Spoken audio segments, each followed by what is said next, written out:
The Silent Watchers. In the depths of a nondescript government facility, Eric Voss stared intently at the pulsing light patterns on his display screen. As the chief analyst at Earth's secret Interstellar Threat Detection Agency, ITDA, he was used to sifting through the cosmic noise for anything unusual. But tonight, the data streams told a worrying story. "This can't be right," he muttered, his brow furrowed in concentration. The signals he was seeing weren't random background sounds from deep space. They had structure, purpose, and most unsettlingly, they were focused on Earth. Eric enhanced the signal clarity and ran it through the decryption protocols. His eyes widened as the garbled noises resolved into a string of alien languages, some known, others yet unidentified. But the content was clear. Multiple alien civilizations were discussing Earth with great interest and concern. He quickly compiled the relevant data packets and strode towards the office of his supervisor, Commander Stella Ivanov. They had known this day might come, but a part of Eric had hoped it never would.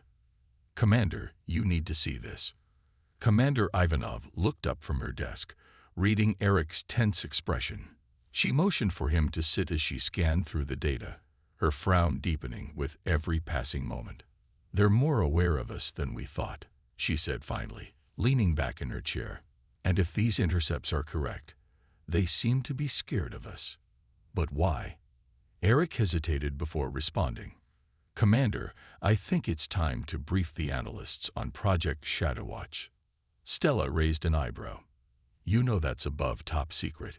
Even most of ITDA doesn't have clearance to know about that." "With all due respect, Commander, if what these signals are hinting at is true, we'll need all hands on deck. We can't afford to keep our own people in the dark any longer." The commander held Eric's gaze for a long moment before nodding slowly. "All right. Call an emergency meeting of the senior staff. It's time they learned the truth about what we do here." As Eric hurried to summon his colleagues, he couldn't shake the feeling that this was just the beginning. The veil of secrecy that had hidden ITDA's true work for so long was about to be lifted, and with it, humanity's understanding of its place in the cosmos would be forever altered. Little did Earth's citizens know that for decades, a clandestine agency had been vigilantly monitoring the stars, intercepting and decoding alien transmissions from the far reaches of space, and what they had learned had set them on a path to ensure humanity would never be caught unprepared. The Silent Watchers had been busy in the shadows, but now it was time to step into the light. Shadows of the past. The atmosphere in the briefing room was tense as Commander Ivanov took the podium. The assembled ITDA analysts and operatives sat in rapt attention, sensing the gravity of the moment. "What I'm about to tell you does not leave this room," Stella began, her voice firm. "You've all dedicated your careers to identifying threats to Earth from beyond our world. But the true nature of our work, the secrets we've uncovered, have been kept hidden even from most of you." She nodded to Eric, who dimmed the lights and brought up a series of images on the large screen behind her. Grainy black and white photographs, reminiscent of old UFO sightings, appeared one after another. The Roswell incident in 1947 was not a weather balloon, as the public was led to believe. It was the crash of an extraterrestrial scout ship, the first confirmed alien contact in human history. But it was far from the last. Murmurs rippled through the room as Eric cycled through more images, each showing strange craft in various states of damage and disarray. Over the past century, several alien ships have attempted to covertly enter Earth's atmosphere. Each one was detected, intercepted, and captured by a secret multinational task force operating outside the public eye. That task force eventually evolved into ITDA. The commander paused, letting the weight of the revelation sink in. The technology we recovered from these ships was beyond anything humanity had ever seen. It was clear that these alien civilizations were far more advanced than us. But there was a catch. Eric brought up a new set of images, showing teams of scientists and engineers working on strange, gleaming devices in high-tech labs. Every ship we captured was damaged in some way, as if they had encountered an unexpected barrier in our atmosphere. It seemed that Earth was not as defenseless as they assumed. We had a natural advantage, a unique property of our planet that disrupted their technology. Stella smiled grimly. And so, in the utmost secrecy, we began to study and reverse engineer their technology. We knew that our atmospheric advantage wouldn't hold forever. We needed to level the playing field, to prepare for the day when they would come knocking on our door in force. As the images faded and the lights came back up, Commander Ivanov faced her team with a steely gaze. That day may be closer than we ever imagined. The messages Eric intercepted paint a troubling picture. It seems that the alien civilizations we've been monitoring are fully aware of our presence, and they see us as a potential threat. The room erupted into a flurry of questions and speculations, but Stella held up a hand for silence. I know this is a lot to process, but now that you understand the true scope of our work, I need each and every one of you to focus on analyzing these new signals. We need to understand their intentions, their capabilities, and their weaknesses. Because make no mistake, if they decide to come for us, we'll need every advantage we can get. As the meeting adjourned and the analysts rushed to their stations with renewed urgency, Eric couldn't help but feel a mix of pride and trepidation. Humanity had come so far, achieved so much in secret, but as he pulled up the latest intercepts on his screen, the ominous chatter of alien armadas and invasion plans, he knew that their greatest test was yet to come. In the shadows of the past, Earth had been preparing. Now, in the harsh light of the present, they would discover if it had been enough. The gathering storm. In the weeks following the briefing, ITDA was a hive of activity. Analysts worked around the clock, poring over the intercepted alien transmissions, trying to piece together a clear picture of the impending threat. Eric led a team focused on deciphering the technical specifications of the alien ships and weapons. The more they learned, the grimmer the situation appeared. They're not just sending a few scouts this time, he reported to Commander Ivanov in a tense meeting. From what we can gather, it's a full-scale armada, with ships from multiple alien species. It looks like they're finally done underestimating us. Stella frowned at the holographic display of the estimated alien fleet. How does this compare to what we have?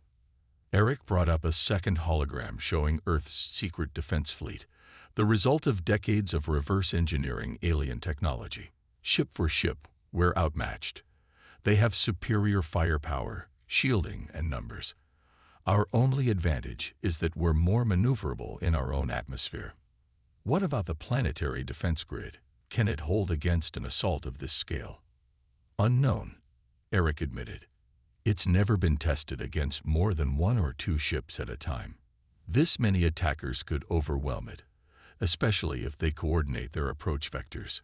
The commander leaned back in her chair, the weight of the decision before her evident in the tightness around her eyes. We always knew this day might come, but I had hoped we'd have more time. She turned to her senior staff, her voice grave. We have two options. We can try to engage this fleet in space, stop them before they reach Earth. But if we fail, we leave our planet defenseless. Alternatively, we concentrate our forces around Earth, use the planetary grid to thin their numbers before engaging in a defensive battle. Heated debate broke out among the officers, each favoring different strategies. But Eric noticed that Commander Ivanov had remained silent, her gaze distant. There's a third option, she said finally, drawing all eyes to her. We inform the public. Stunned silence greeted her words. The idea of revealing ITDA's existence and the truth about alien life was almost unthinkable after so many decades of secrecy. Think about it, Stella continued. We've been preparing for this in secret for nearly a century. But if we're truly facing an existential threat, doesn't every human on Earth deserve to know? And more than that, don't we need their help? She stood, her presence commanding attention. We've seen what human ingenuity and determination can achieve, even against seemingly impossible odds. If we bring the world's greatest minds together, if we unite humanity against this threat, we might just stand a chance. Eric found himself nodding, a glimmer of hope kindling in his chest. Imagine what we could do with the resources of entire nations, the technologies we could develop, the strategies we could devise. It's a huge risk, one of the officers cautioned. There could be panic, chaos, and what if the aliens intercept our broadcasts, realize we're onto them? Commander Ivanov's jaw set in a hard line. Then let them come. Let them see that we're not cowering in the shadows anymore. Let them see that humanity stands united, ready to defend our home. She turned to her communications officer. Draft a global broadcast. We'll need to coordinate with world leaders, but we don't have time for lengthy negotiations. This needs to happen fast, before the alien fleet reaches our solar system. As the room burst into urgent activity, Eric caught the commander's eye. In her gaze, he saw the same determination, the same fierce pride that he felt burning in his own heart. Earth had spent decades preparing in secret, but now it was time for humanity to face the oncoming storm together. United as one people, one planet, against the unknown terrors of the universe. In the face of annihilation, they would stand, they would fight, and they would show the galaxy what it meant to be human. Secrets unveiled. The world watched in stunned disbelief as the leaders of every nation stood together, their faces grave and resolute. Behind them, on screens that had only moments before carried news, sports, and entertainment, a single image played on loop, a grainy, black and white video of an unmistakably alien ship crash landing in a desert. People of Earth, the Secretary General of the United Nations began, her voice trembling slightly but clear. What you are seeing is real. For decades, the nations of this world have kept a monumental secret. We are not alone in the universe. She went on to explain the existence of ITDA, the captured alien ships, and the reverse-engineered technologies that had been developed in secret. As proof, images and videos flashed across the screens, showing glimpses of the wonders and horrors that had been hidden from the public for so long. In ITDA's command center, Eric watched the broadcast with a mix of apprehension and relief. The secret was out, for better or worse. Now it was time to see how the world would react. The initial response was chaos. Panic gripped many cities as people tried to come to terms with the revelations. Some turned to their religious leaders for guidance, while others took to the streets in protest, demanding more information and transparency. But as the hours turned into days, a new mood began to take hold. The shock and fear gave way to a grim determination, a sense of unity in the face of an impending threat. We always knew something was out there, a young woman said in an interview, her eyes blazing with fierce resolve. Now we know we're not helpless. We've been preparing, learning, growing. And if they think they can just come and take our planet, they've got another thing coming. Similar sentiments echoed around the globe as humanity digested the incredible truth.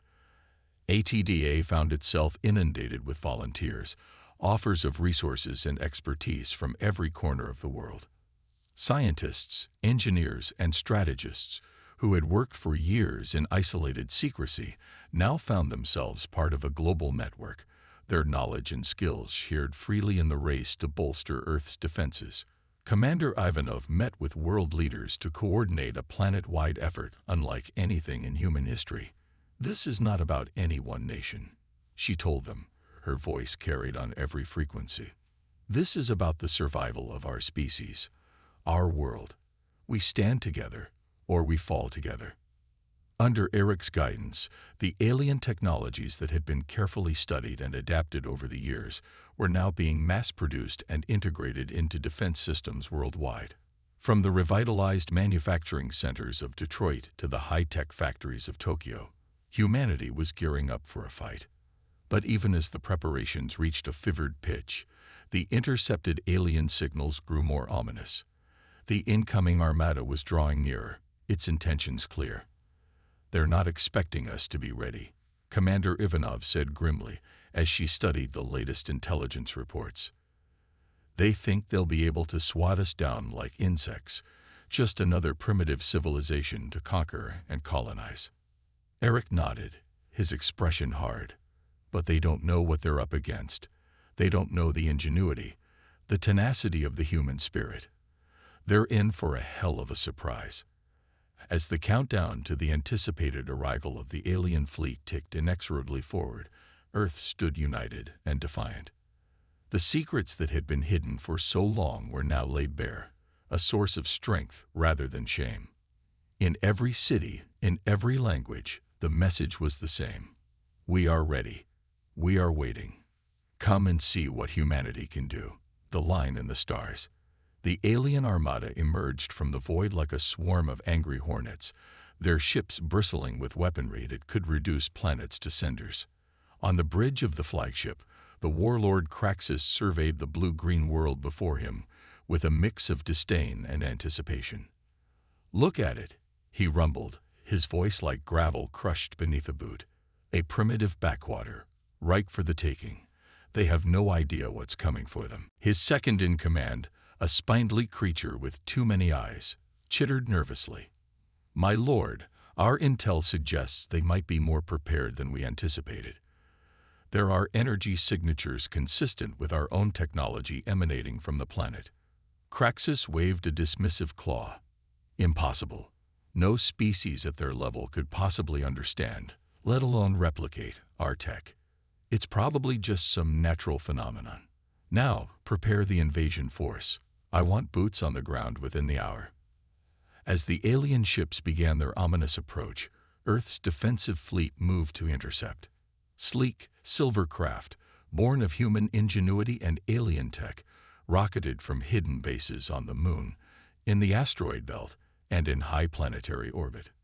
In the command center of the EDS Resilience, Earth's flagship, Commander Ivanov stood tall and proud. "This is it, people, the moment we've been preparing for all these years. The line in the stars where we make our stand." On screens all around her, the faces of her counterparts from around the world nodded in grim determination. They were united, a planet of billions standing as one against the oncoming storm. Eric, stationed at the tactical console, watched the alien ships grow larger on his display. They're not even trying to hide their approach vector. They're arrogant, expecting an easy conquest. Stella nodded, a fierce grin spreading across her face. "Then let's give them a proper human welcome." As the alien ships entered weapons range, the Earth fleet opened fire. Lances of concentrated energy, projectiles accelerated to relativistic speeds, and swarms of AI-controlled drones leaped forth, smashing into the alien shields with devastating force. Craxus reeled on his bridge, alarms blaring all around him. What is this? How can they have such firepower? All ships, return fire. Crush them. But the Earth ships were too fast, too maneuverable. They danced around the lumbering alien craft, striking again and again while evading the answering salvos with graceful ease. On the planet below, the skies lit up with the fire of 1,000 suns as the orbital defense grid came to life. Massive energy beams lanced up from hidden bases, piercing alien hulls and sowing chaos among their ranks. In cities and towns across the globe, people watched the unfolding battle with a mix of fear and exhilaration. This was the moment of truth, the culmination of decades of secret preparation. And as the alien ships began to falter and fall, a cheer went up from billions of throats, a defiant roar that seemed to shake the very heavens. But Craxus was not so easily defeated. With a snarl of rage, he ordered his ship to plow forward, heedless of the damage it sustained, aiming directly for the EDS Resilience. "Brace for impact." Commander Ivanov shouted as the massive alien craft loomed on the view screen. "All hands, prepare to repel boarders." The two ships collided with a tortured scream of rending metal, the Resilience's hull buckling, but the two ships collided with a tortured scream of rending metal, the Resilience's hull buckling, but holding under the immense strain. In a heartbeat, the sleek human ship was locked in a deadly embrace with the alien behemoth, the fate of two civilizations hanging in the balance. Craxus wasted no time in launching his boarding parties, determined to take the Earth flagship by force if he could not destroy it outright. Hulking alien shock troopers, encased in high-tech battle armor, stormed through the breached airlocks, their weapons fitting death. But the crew of the Resilience was ready for them. Led by Eric and a hand-picked team of ITDA's finest, the human defenders met the boarders in a desperate, close-quarters battle. Plasma rifles flared, energy blades crackled, and the air was thick with the stench of ozone and seared flesh. Push them back. Eric roared over the din of combat, his face grim and determined. We hold the line, no matter the cost. In the heart of the ship, Commander Ivanov coordinated the fleet's efforts even as her own vessel shuddered and groaned under the onslaught.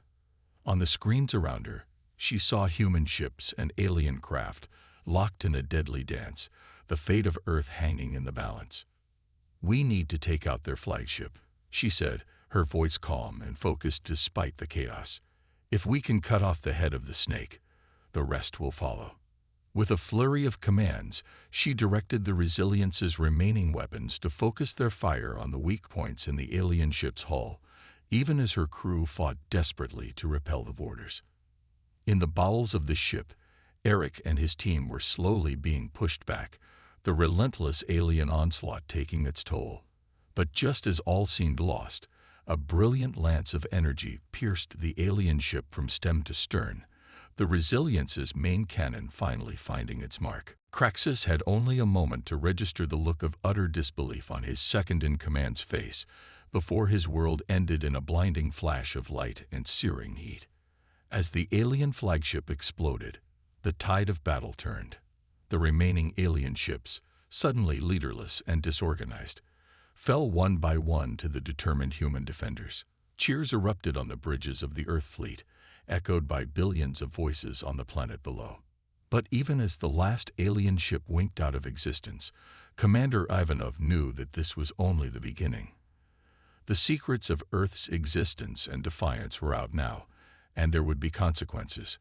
As she watched the wreckage of the alien armada drift slowly through the void, she could only wonder what new challenges lay ahead.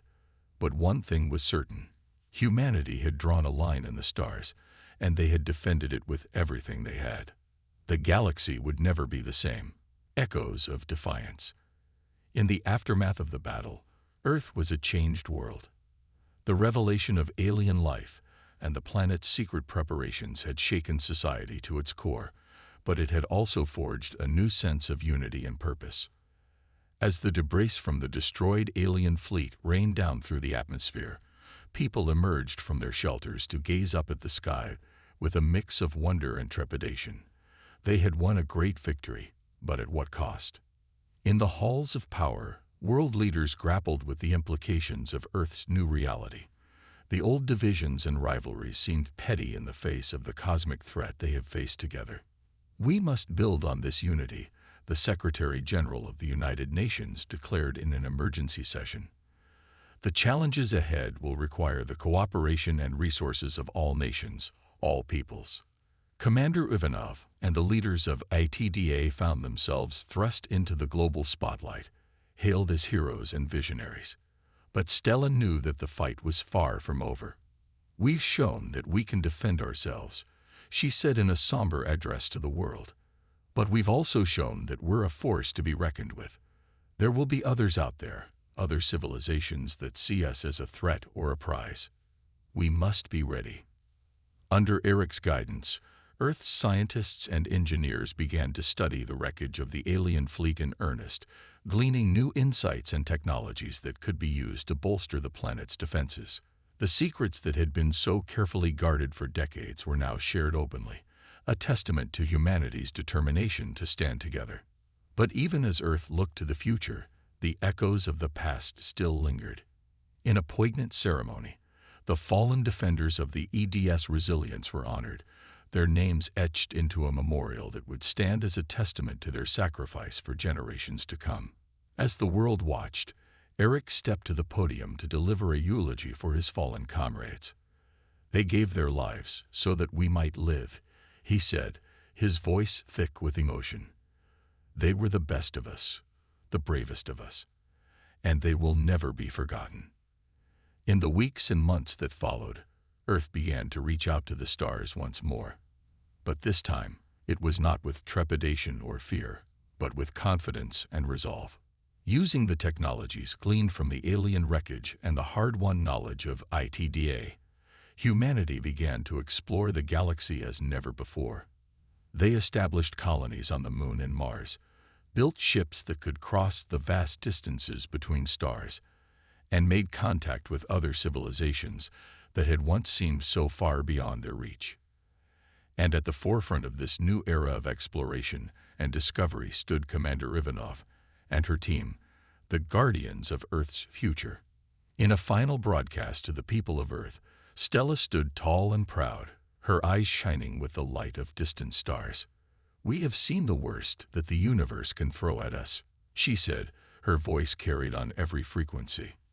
"And we have not only survived, but thrived. We have shown that humanity is a force to be reckoned with, a species that will not go quietly into the night." She paused, her gaze seeming to take in the whole of the planet below. "And to any who would threaten us, who would seek to conquer or destroy all that we have built, know this: we are watching, we are waiting, and we are ready. Come and test us, if you dare." As her words echoed across the globe and out into the endless expanse of space, a new chapter in the story of humanity had begun. The age of secrets and shadows was over, and the age of defiance and discovery had begun. Earth had drawn a line in the stars, and it would never be crossed again. For better or worse, the future belonged to them, and they would face it together, united and unafraid.